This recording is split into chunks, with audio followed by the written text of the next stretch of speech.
সকলকে আমি আহ্বান জানাবো, অনুরোধ করব আমার দলের পক্ষ থেকে, বিগত 15 বছরের আমরা প্রত্যেকটি বিরোধী দলের, রাজপথে থাকা গণতন্ত্রের পক্ষের প্রত্যেকটি রাজনৈতিক দল এই দেশের মানুষের অধিকারকে, রাজনৈতিক অধিকারকে প্রতিষ্ঠিত করার জন্য আমাদের বহু সহকর্মীকে আমরা হারিয়েছি।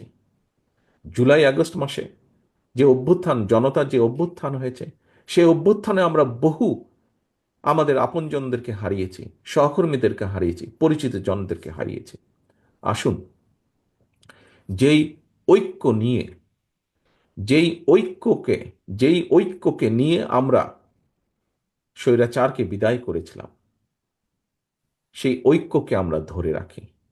আজকের এই সফল অনুষ্ঠানের মতন আমাদের সর্বোচ্চ চেষ্টা থাকবে আগামী দিনে ঐক্যকে বজায় রেখে, ঐক্যকে ধরে রেখে এই দেশের মানুষের প্রত্যাশিত গণতন্ত্রকে আমরা প্রতিষ্ঠিত করব।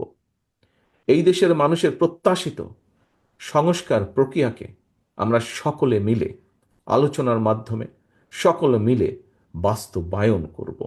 আমাদেরকে যে কোনো মূল্যে ঐক্যকে ধরে রাখতে হবে। মতভিন্নতা থাকবে, আমরা বসবো, আলোচনা করব। এমন কিছু আমরা বলবো না, এমন কিছু করা থেকে আমরা বিরত থাকার চেষ্টা করব যাতে করে কোনোভাবেই স্বৈরাচার বা তার প্রেতাত্মারা আবার এদেশের মানুষের কাঁধে চেপে বসতে পারে। এই হোক আমাদের প্রত্যাশা, এই হোক আমাদের শপথ।